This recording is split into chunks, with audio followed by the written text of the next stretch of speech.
Salam sejahtera Malaysia, denyut nadi suara rakyat bergema di channel ini.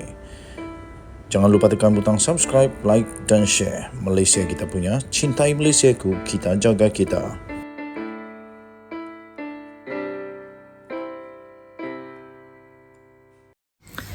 Salam sejahtera Malaysia, denyut nadi suara rakyat bergema di channel ini.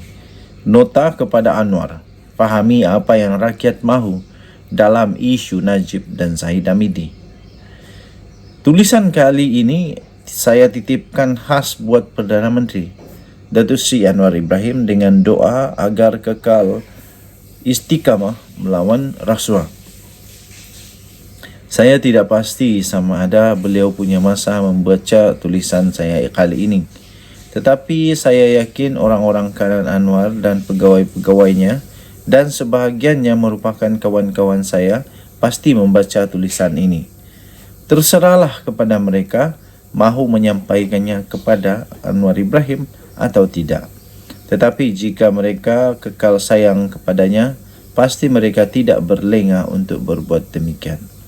Dalam isu yang diperbualkan masyarakat ketika ini, yaitu pengampunan Najib Razak dan permohonan Zahid Hamidi untuk menggugurkan 47 kes mahkamahnya, saya ingin memaklumkan kepada beliau apa yang sebenarnya keinginan atau kemauan rakyat dalam perkara tersebut. Mungkin dapatan saya ini tidak seberapa tepat atau tidak memenuhi kaedah yang betul dalam metodologi kajian yang betul-betul akademik. Tetapi sejak isu ini timbul, saya telah bercakap dengan ramai orang daripada pelbagai peringkat usia dan latar belakang. Sambil dalam masa yang meneliti kecenderungan di hampir semua platform media sosial beberapa hari lalu berkenaan dengan dua isu terbabit. Kesimpulan mudah yang didapati dalam kes pengampunan Najib Razak ialah rakyat menolak dan tidak setuju pengampunan diberikan kepada bekas Perdana Menteri itu dalam waktu terdekat ini. Rata-rata mahukan beliau terus berada di penjara untuk satu tempoh tertentu sebelum pengampunan hendak diberi atau dicadangkan.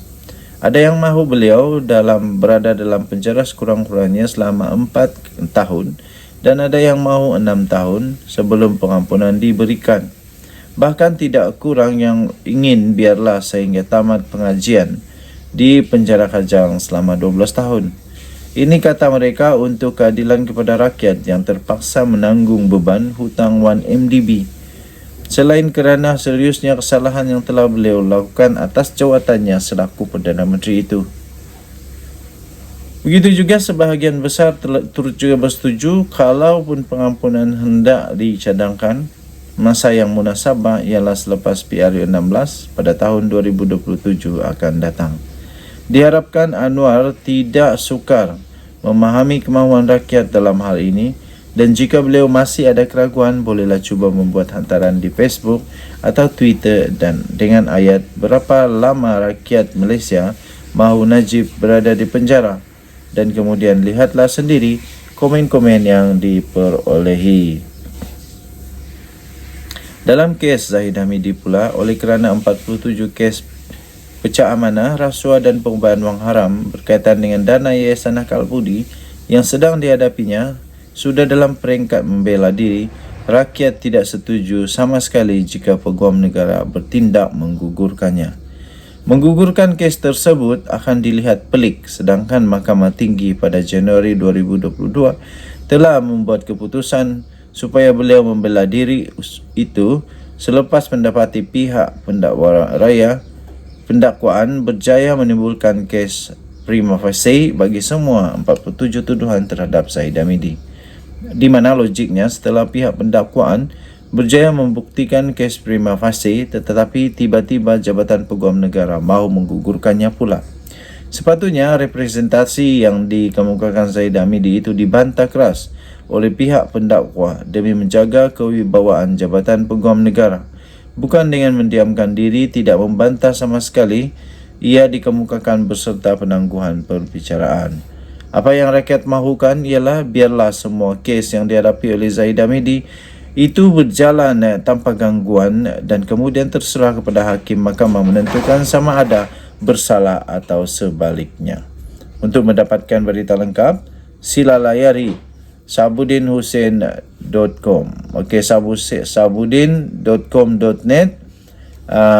Surat ini ditulis oleh Sabudin Hussein sendiri bertarikh 11 April 2023. Okey, so ending dia saya bacakan. Cuma syarat utamanya hanya satu. Jangan sesekali berkompromi dalam isu Najib dan Zahid Hamidi. Kita jumpa lagi. Bye-bye. Salam sejahtera Malaysia. Denyut nadi suara rakyat bergema di channel ini. Tiada tolak ansur lawan rasuah. Anwar diharap supaya tidak mudah mengalah. Berdepan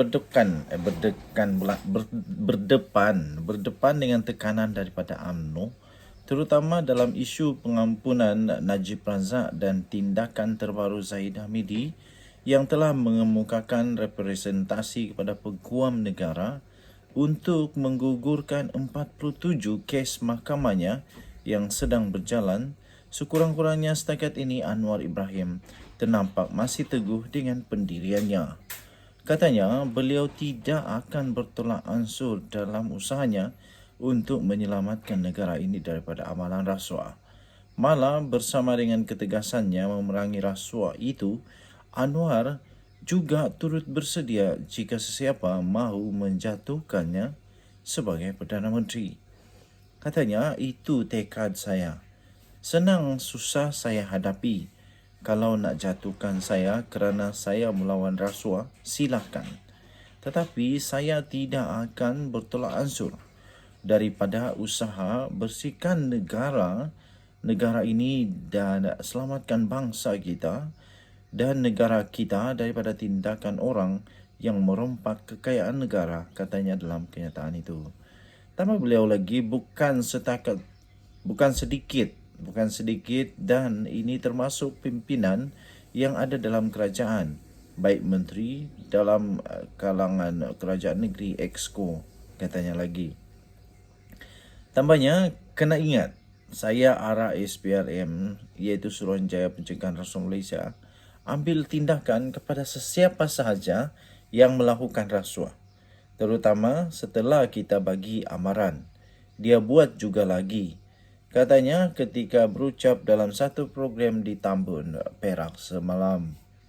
Dengan ketegasan itu, kita setidaknya masih ada keyakinan. Dengan ketegasan ini, kita setidaknya masih ada keyakinan bahawa Anwar Ibrahim tidak akan tunduk kepada kemahuan UMNO untuk menyelamatkan Najib dan juga Zahid Hamidi itu. Sebagaimana diperingatkan dalam artikel sebelum ini, jika pengampunan itu diberikan kepada Najib, di mana meskipun kata akhir dalam memberi pengampunan itu atas budi bicara yang di-Pertuan Agong, tetapi baginda juga tertakluk kepada nasihat Perdana Menteri dalam hal berkenaan dan tidak dapat dielakkan, kerajaan lah yang akan menerima kesan buruknya. Mahu tidak mahu, Anwar tidak terlepas daripada dipertanggungjawabkan dalam nasihat yang diberikan kepada Agong itu. Dengan itu, dalam PRU 16 akan datang, Anwar dan PH tidak akan dipercayai lagi oleh rakyat dan sudah tentu jauh panggang daripada api untuk memperoleh undi lagi. Begitu juga dalam isu permohonan Zahid Hamidi untuk menggugurkan 47 kes pecah amanah, rasuah dan pengubahan wang haram berkaitan dengan dana Yayasan Akal Budi yang sedang dihadapinya. Ini juga satu lagi beban yang akan menimpa bau Anwar jika nanti keputusan peguam negara memihak kepada Presiden UMNO itu. Apalagi bayangan cerahnya harapan permohonan Zahid Hamidi itu bakal menemui kejayaan sudah pun dapat dirasai banyak pihak apabila pendakwa memaklumkan telah mendapat arahan daripada peguam negara Idris Harun untuk tidak membantah permohonan penangguhan perbicaraan kes itu pada bulan Ogos akan datang. Ini bermakna sebagaimana dalam kes Zahid Hamidi memohon agar pasport peribadinya dikembalikan secara kekal yang tidak dibantah oleh pendakwa baru-baru ini, juga kerana adanya arahan. Dalam kes permohonan menggugurkan kes juga terdapat arahan supaya tidak mengemukakan bantahan. Yang jelas, seperti mana semua orang tahu bahawa Jabatan Peguam Negara adalah terletak di bawah dagu kekuasaan Perdana Menteri dan permohonan Zahid Hamidi untuk menggugurkan kesnya adalah satu tekanan yang memang ditujukan kepada Anwar Ibrahim. Untuk mendapatkan berita yang lengkap, sila layari sabudin.com. Okey, jadi saya bacakan lagi sehingga selesai. Ketika itu nanti, selain PH tidak lagi dipercayai oleh pengundi, mungkin buat selama-lamanya ia juga bermakna sudah matilah perjuangan reformasi dan sucinya kerajaan Madani yang diagung-agungkan selama ini. Sabudin Husin, 11 April 2023. Denyut Nadi, Suara Rakyat bergema di channel ini. Bye-bye.